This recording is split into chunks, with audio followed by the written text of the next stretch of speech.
students, this video is for standard 8 subject mathematics lesson number 2 parallel lines and transversal। Hindi में इसका नाम है समांतर रेखा और तिर्यक रेखा। ठीक है, यहाँ पे मैंने कुछ टर्म्स के इंग्लिश और हिंदी में नाम लिखे हैं, इन सबको हम अभी समझ के लेंगे। सबसे पहला था पैरेलल लाइंस। लेसन के नाम में ही सबसे पहले है पैरेलल लाइंस, जिसको हिंदी में कहते हैं समांतर रेखा। क्या मतलब होता है? दो ऐसी लाइंस जो कहीं भी एक दूसरे को इंटरसेक्ट नहीं करती। इंटरसेक्ट करने का मतलब प्रतिच्छेदित, यानी एक दूसरे को, देखिए एरो हमने बनाया है, एरो बनाने का मतलब ये लाइन आगे भी एक्सटेंड हो रही है, बट ये किसी भी पॉइंट पे एक दूसरे को अगर इंटरसेक्ट नहीं करती यानी प्रतिच्छेदित नहीं करती तो उसको हम लोग कहते हैं पैरेलल लाइंस। ठीक है, उसकी डेफिनेशन आपकी टेक्स्ट बुक में ऑलरेडी दी हुई है। तो इसको हम लिखते कैसे हैं शॉर्ट फॉर्म में? देखिए, इस लाइन का नाम है एल और इस लाइन का नाम है एम। जब हम एक अल्फाबेट से नाम लिखते हैं, एक लेटर से नाम लिखते हैं, तो हम स्मॉल लेटर्स यूज करते हैं।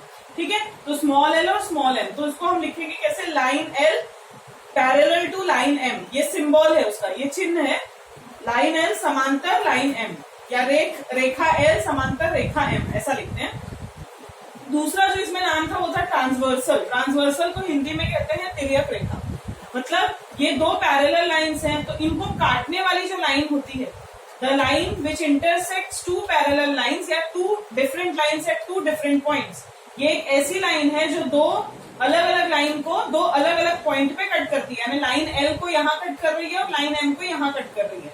तो ऐसी जो लाइन होती है ये वाली, इसको हम कहते हैं ट्रांसवर्सल लाइन, यानी कि तिर्यक रेखा। इसको प्रतिच्छेदन रेखा भी कई बार हम कहते हैं, तिर्यक रेखा भी कहते हैं। और इसको हम line n is a transversal, यानी कि लाइन एन रेखा एन एक तिर्यक रेखा है। ठीक है, या एक प्रतिच्छेदन रेखा है। अब हम लोग इसके कुछ और टर्म्स सीख लेंगे।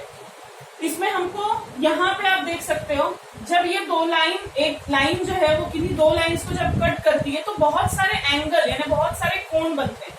ठीक है, इनके अगर हम नाम लिखते हैं तो देखो कितने कोण बनते हैं, a b c d e f g और एच। टोटल कितने बने? 1 2 3 4 5 6 7 8। यानी अगर दो लाइंस, दो पैरेलल लाइंस को एक लाइन अगर कट करती है तो टोटल 8 एंगल्स बनते हैं। इन 8 एंगल्स के अलग अलग नाम दिए गए हैं। ठीक है, हम लोग अभी वो सारे एंगल्स पढ़ेंगे। सबसे पहले हम पढ़ेंगे करस्पॉन्डिंग एंगल्स यानी संगत कोण। पहला पार्ट क्या है? Corresponding angles. ठीक है, करस्पॉन्डिंग एंगल्स, जिसको हम और क्या कहते हैं हिंदी में? संगत कोण। ठीक है, ये कैसे होते हैं? यहाँ पे जो 8 एंगल्स बने हैं, इसमें से ये और ये वाला और ये वाला, ये वाला और ये वाला, ये वाला और ये वाला, ये जो 4 पेयर बने हैं, ये देखिए हम लोग यहाँ पे इसको अलग से भी ड्रॉ करके देख सकते हैं। ये 2 लाइंस हैं और ये एक है। ठीक है, यहाँ पे मैं आपको नंबर डाल देती हूँ। ये देखिए, ये वाला इससे इक्वल होगा, ये वाला और ये वाले की जोड़ी बनेगी। हम पेयर्स बनाते हैं, जोड़ियां बनाते हैं। ये वाला और ये वाले की जोड़ी बनेगी, और इसकी और इसकी अलग अलग साइन से आपकी समझ में आ जाएगा। 2 लाइन के ऊपर की तरफ इस लाइन के लेफ्ट हैंड साइड में सेम बनेगा। इसको अगर आप समझेंगे तो ये एफ शेप बनता है। देखो, अगर ध्यान से आप देखेंगे ऐसा बनेगा या फिर उल्टा सीधा, कैसा भी एफ शेप बनता है। ये देखो ऐसे, ये 4 अलग अलग तरह से बनते हैं।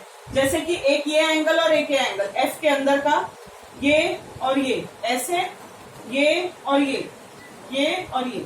अगर आप देखेंगे तो सेम इसी तरह से ये एंगल्स बने हुए हैं, जिसको हम लोग करस्पॉन्डिंग एंगल या संगत कोण कहते हैं। तो सबसे पहले हम लोग इसके चीजें लिख के लेते हैं। हमने पढ़ा क्या करस्पॉन्डिंग एंगल में? क्या चीजें पढ़ी? सबसे पहली चीज पढ़ी कि इसमें 4 पेयर्स बनते हैं, यानी कि 4 जोड़ियां बनती हैं।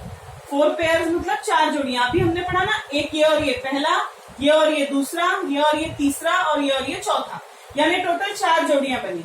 दूसरी चीज हमने ये पढ़ी कि करस्पॉन्डिंग एंगल्स जो होते हैं वो कौन से शेप के होते हैं? एफ शेप के, यानी एफ आकार के होते हैं वो। अब एफ कैसा भी हो सकता है, जैसे मैंने 4 तरह के एफ बनाए, सीधा, उल्टा, ऊपर नीचे, कैसे भी है। और तीसरी चीज जो होती है, अभी आप लोग इसको थोड़ा सा आगे पढ़ेंगे, ये एंगल्स कॉन्ग्रुएंट होते हैं। कॉन्ग्रुएंट यानी सर्वांगसम, मतलब क्या? इक्वल होते हैं। मतलब अगर ये वाला एंगल 100 डिग्री का है तो ये भी 100 का होगा। ये अगर 50 है, 50 तो नहीं होगा, ये 100 है तो ये 70 होगा, ये 70 है तो ये भी 70 होगा। ठीक है, तो इस तरह से तीन चीजें हमने पढ़ी। पहला, करस्पॉन्डिंग एंगल्स बने कैसे, इसमें से देखो ये B और F, ये हुआ C और G, A और E, D और H, ऐसे हमने जोड़ियां बनाई हैं।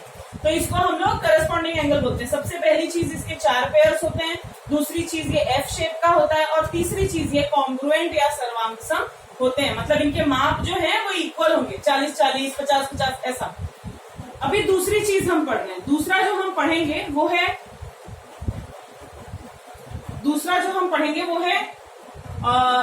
Interior angle. ओके, ये वाला इंटीरियर एंगल हम पढ़ेंगे। इंटीरियर एंगल क्या होता है? इंटीरियर एंगल, इसको हिंदी में हम कहते हैं अंतःकोण। ये कैसा होता है, इसकी भी हम चीजें पढ़ेंगे 4। सबसे पहली चीज मैं आपको बताती हूँ, इसके जैसे उसकी कितनी थी, 4 जोड़ियां थी, इसमें 2 पेयर्स होते हैं, यानी 2 जोड़ियां। कितनी जोड़ियां होती है? 2 जोड़ियां होती है। ये कैसे होंगी मैं आपको बताती हूँ। ये 2 लाइन है, ये एक है, ये वाली और ये वाली, ठीक है। मतलब ये कौन से शेप की बनी, देखो ये वाली और ये वाली। इसको मैं सेम साइन क्यों नहीं मार रही हूं, ये अभी आपको पता चलेगा। दूसरी बात ये है, जोड़ियां 2 ही बनी है, इस लाइन के नीचे और इस लाइन के ऊपर की कोई भी जोड़ी अंतःकोण में या इंटीरियर एंगल में नहीं आती, ठीक है। दूसरी जो चीज होती है, ये सी शेप के होते हैं। सी शेप देखो कैसे बना, ये ऐसा वाला सी नहीं है, ये ऐसा वाला सी है। या तो ये ऐसा सी होता है या तो ऐसा सी होता है। देखो ये और ये यहाँ पे बना था, ये और ये सी बना ना, यहाँ से ऐसे ऐसे, ये एक सी बना, ये दूसरा सी बना। ये कोई रूल नहीं है, ये सिर्फ एक्सप्लेन करने के लिए बता रही हूँ, ठीक है। तो अंतःकोण जो है वो ऐसे बनते हैं। लेकिन जो तीसरी चीज उसमें थी वो क्या थी कि वो कॉन्ग्रुएंट होते हैं, मतलब सर्वांगसम यानी इक्वल माप के होंगे। लेकिन ये क्या होते हैं ना, ये होते हैं सप्लीमेंट्री। सप्लीमेंट्री आपने 7th स्टैंडर्ड में पढ़ा है। सप्लीमेंट्री का अर्थ होता है, ये कैसे होते हैं, संलग्न कोण होते हैं। मतलब दोनों जो होगा ना प्लस करके 180 डिग्री आएंगे, समझा। अगर मैंने इसका नाम A रखा, इसका नाम B, तो इसका मतलब आएगा कि A plus B is equal to 180 degree. अगर इसका नाम C रखा, इसका नाम D, तो ये आएगा C plus D is equal to 180 degree, समझा। तो जो सेकंड हमने पढ़ा वो क्या था, इंटीरियर एंगल। इंटीरियर एंगल मतलब अंतःकोण। सबसे पहली चीज इसकी सिर्फ 2 जोड़ियां होती हैं। दूसरी चीज ये सी शेप, अब ये एग्जैक्टली सी नहीं है, लेकिन सीधा सी उल्टा सी जैसे भी आप बना सके, सिर्फ समझने के लिए। और तीसरा चीज ये सप्लीमेंट्री होते हैं, कॉन्ग्रुएंट नहीं, यानी अगर एक 50 का है तो दूसरा 50 का नहीं होगा। यहाँ पे आप देखो, अगर एक 100 का होगा तो दूसरा वाला 80 का होगा, क्योंकि 100 प्लस 80 इज इक्वल टू 180, ठीक है। तो दोनों इक्वल नहीं होते, दोनों प्लस करके 180 के बराबर होते। उसके बाद जो तीसरा आएगा, हम तीसरे पे आ रहे हैं। तीसरा जो हमने पार्ट पढ़ा है, तीसरा जो नाम है वो है ऑल्टरनेट एंगल, ठीक है।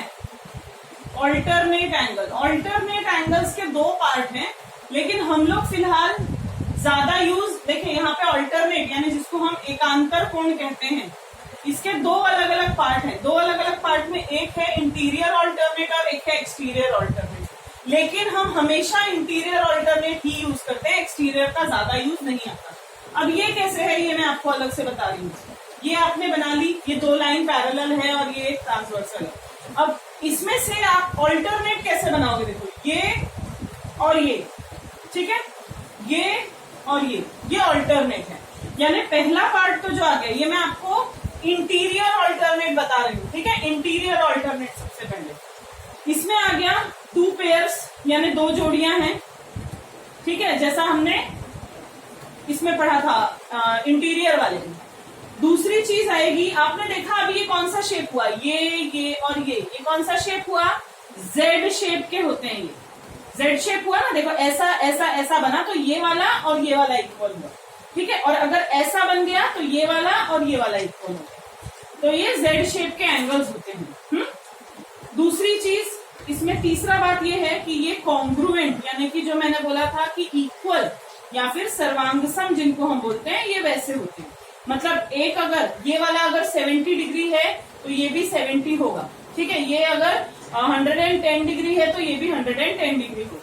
तो इसको जो है हम लोग बोलते हैं ऑल्टरनेट, जिसमें से कि ये पहला वाला पार्ट मैंने आपको बताया इंटीरियर ऑल्टरनेट। इंटीरियर ऑल्टरनेट जो है एक्सटीरियर ऑल्टरनेट थोड़ा सा डिफिकल्ट होगा, डिफिकल्ट इन द सेंस कुछ खास डिफिकल्ट नहीं है। कैसे होगा देखो, ये वाला इससे इक्वल होगा और ये वाला इससे इक्वल होगा। यानी हमने कैसे किया था, इसको और इसको इक्वल किया था ना, तो इसके साथ वाला ये और इसके साथ वाला ये दोनों इक्वल होंगे। ये हो गया एक्सटीरियर ऑल्टरनेट का, यानी कि बाह्य एकांतर कोण। इसका यूज बहुत कम होगा, ये आपको ज्यादा लिखने के लिए भी नहीं आएगा, ठीक है। तो ये हो गया यहाँ पे आपका सब समझा के। अब हम लोग प्रैक्टिस सेट पे आते हैं। आपको हमने क्या क्या चीजें सीखी, देखो पैरेलल लाइंस कैसी होती है वो सीखी, ट्रांसवर्सल सीखा। उसके बाद अगर दो लाइन है, पैरेलल दो है, ट्रांसवर्सल है, तो टोटल 8 एंगल बन रहे, 8 एंगल्स। उन 8 एंगल्स के बीच के रिलेशन के लिए हमने ये तीनों एंगल सीखे। इस वाले में 2 थे, इसमें से हमने इसको ज्यादा ध्यान देना है, इसको कम देना है, ठीक है। अब हम लोग प्रैक्टिस सेट पे आ रहे हैं।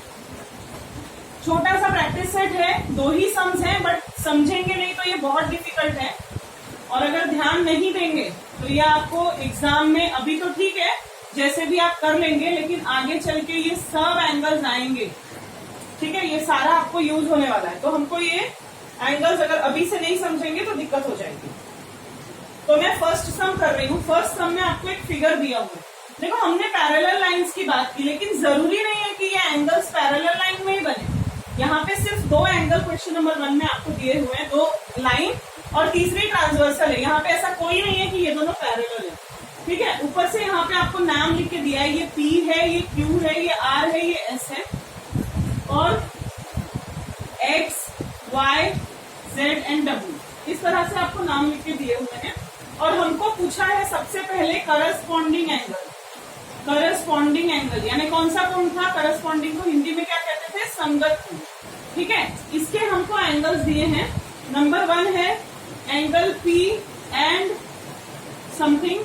नंबर 2 पे है एंगल Q एंड, नंबर 3 पे है एंगल R एंड, और नंबर 4 पे दिया है हमको एंगल S एंड, ठीक है। हमको इन चारों के क्या ढूंढने हैं, करस्पॉन्डिंग एंगल्स यानी कि संगत कोण ढूंढने।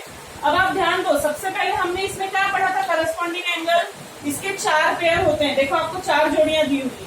दूसरी चीज हमने पढ़ी थी, ये कौन से शेप के होते हैं, एफ शेप के। अब ध्यान से देखो, P के साथ F बनाने वाला, इसके साथ ये इस लाइन के ऊपर का इस साइड का है, तो हम लोग इस लाइन के ऊपर का इस साइड का देखेंगे, यानी क्या आएगा W, ठीक है। Step by step angle W। अब एंगल Q की बात करेंगे।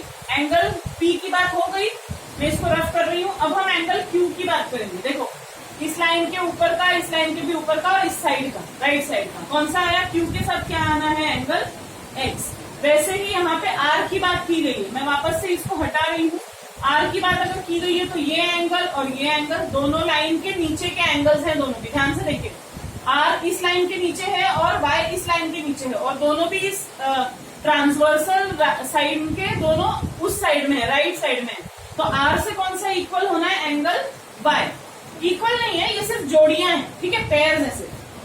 एंगल S के साथ कौन सा है, ये हो गया। एंगल S के साथ कौन सा आएगा, ये और ये दोनों भी आप देख सकते हो, दोनों लाइन के नीचे वाला पार्ट है ये, और ट्रांसवर्सल के इस साइड का, यानी S, और कौन सा आएगा, एंगल Z। ये थोड़ा सा डिफिकल्ट लगेगा, 4-6 बार आप प्रैक्टिस करेंगे तो इजीली समझ में आ जाएगा। इसमें एक था करस्पॉन्डिंग, और दूसरा कौन सा था वो हम देख रहे हैं। दूसरा जो था वो था इंटीरियर ऑल्टरनेट। इंटीरियर ऑल्टरनेट यानी कौन सा, अंतः एकांतर। देखो इसमें कंफ्यूज नहीं होना, ये 2 अलग अलग नाम है। इंटीरियर एंगल ये है और इंटीरियर ऑल्टरनेट ये है। यहाँ पे हमको ऑल्टरनेट पूछा गया है, इंटीरियर ऑल्टरनेट यानी अंतः एकांतर। इसके 2 हमको दिए हैं, हमने 4 तक किए थे, तो ये अभी 5th है। 5th में दिया है एंगल S एंड, और 6th दिया है, क्योंकि इसकी 2 ही जोड़ियां होती है, 2 ही पेयर होते हैं, मैंने बताया है। तो एंगल W एंड। अब आप ध्यान से देखो, S के साथ अब हम इसकी बात कर रहे हैं, एकांतर यानी ऑल्टरनेट। मैंने क्या बताया था, इसकी 2 जोड़ियां होती हैं, आपको 2 दिया गया है। दूसरा हमने बात किया था, ये Z शेप के होते हैं, Z वाला। तो आप देखो पहले Z हम बना के देखते हैं, Z कैसे बन रहा है, एक ऐसे, ऐसे और ऐसे बन रहा है, यानी S के साथ कौन सा आ रहा है, X। तो S के साथ क्या आ जाएगा, X। दूसरा ऐसे, ऐसे और ऐसे बन रहा है, यानी R के साथ क्या आ जाएगा, डब्ल्यू, ठीक है। देखो ऐसे ऐसे और ऐसे, आर और डब्ल्यू, तो ये होगा एंगल आर, ठीक है।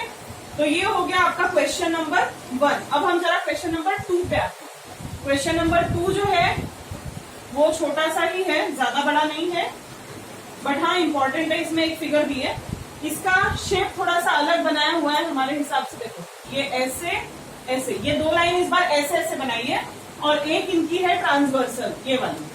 अब यहाँ पे हमको नाम दिए हैं ABCD और यहाँ पे है EFG और H। ध्यान से देख लीजिए।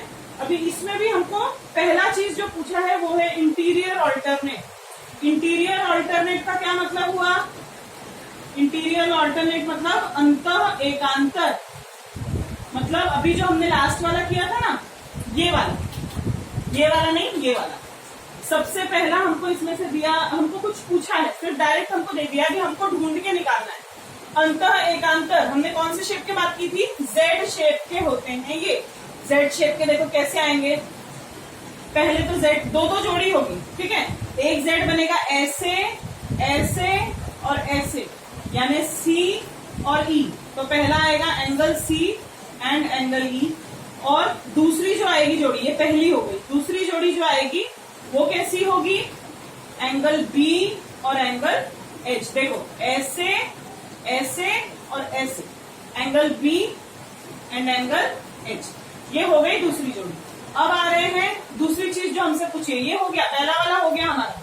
हमसे पूछा था पहला क्या? Interior alternate. अभी दूसरी जो चीज हमसे पूछी गई है क्वेश्चन नंबर 2 में, क्वेश्चन नंबर 2 है ये। क्वेश्चन नंबर 2 में जो दूसरी चीज हमसे पूछी गई है वो है करस्पॉन्डिंग एंगल। करस्पॉन्डिंग मतलब हमने सबसे पहला नाम पढ़ा, करस्पॉन्डिंग मतलब कौन सा था? संगत कोण, ठीक है। इसके मैंने पहले ही बताया था, इसकी कितनी जोड़ियां हैं?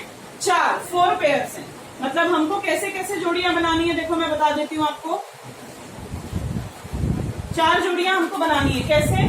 मैंने इसका शेप भी बताया था, एफ शेप का होगा। ये देखो, ये ऐसे ऐसे और ये एक लाइन, ये एफ बन रहा है आपका, ऐसे ऐसे। पूरा एफ नहीं बन रहा है बट फिर भी एफ शेप है वो। तो कौन सा आएगा? सी और G, angle C and angle G, ये और ये वाला, ठीक है। दूसरा कौन सा आएगा? ये वाला और ये वाला, मतलब D and H, angle D and angle H. तीसरा कौन सा आएगा? देखो ये वाला और ये वाला, बी और F, angle B and angle F. और जो चौथा है वो क्या आएगा? जो बचा हुआ, एंगल ए और एंगल ई। अब आप कंफ्यूज होने की जरूरत नहीं है इसमें, आप ध्यान से देखो 4 जोड़ियां हमने कैसे बनाई। ये दोनों लाइन है, इन दोनों लाइन के इस साइड में आओ, ए और ई इस साइड में है पहली जोड़ी। इन दोनों लाइन के उस साइड में जाओ, ये बी और एफ। फिर नीचे की तरफ वैसे ही सी और जी और डी और एच, ठीक है। अभी हम इसमें जो लास्ट पार्ट है वो देख रहे हैं इंटीरियर एंगल, ठीक है। इंटीरियर एंगल मैं आपको बताती हूँ। इंटीरियर एंगल सी शेप का बन रहा था। हाँ, इंटीरियर यानी क्या होता है? अंतः कोण। अंतः कोण था। इसमें 2 जोड़ी होती है। सबसे पहले तो सी शेप के होते हैं, ये सी शेप में आएगा। सबसे पहले आपका अंदर की तरफ का ही आएगा, बाहर की तरफ का नहीं आएगा कुछ भी। इसमें देखो ये आ जाएगा, एक आएगा बी, सी बना ना, ये देखो बी और ई, ये देखो ध्यान से ऐसा। हाँ, तो एंगल बी एंड एंगल ई, और दूसरा आ जाएगा यहाँ वाला, ठीक है, ये सी और H, angle C and angle H. तो ये हो गया आपका प्रैक्टिस सेट 2.1 का क्वेश्चन नंबर 1 और 2। थोड़ा सा आप इसमें प्रैक्टिस कीजिए। Okay, thank you.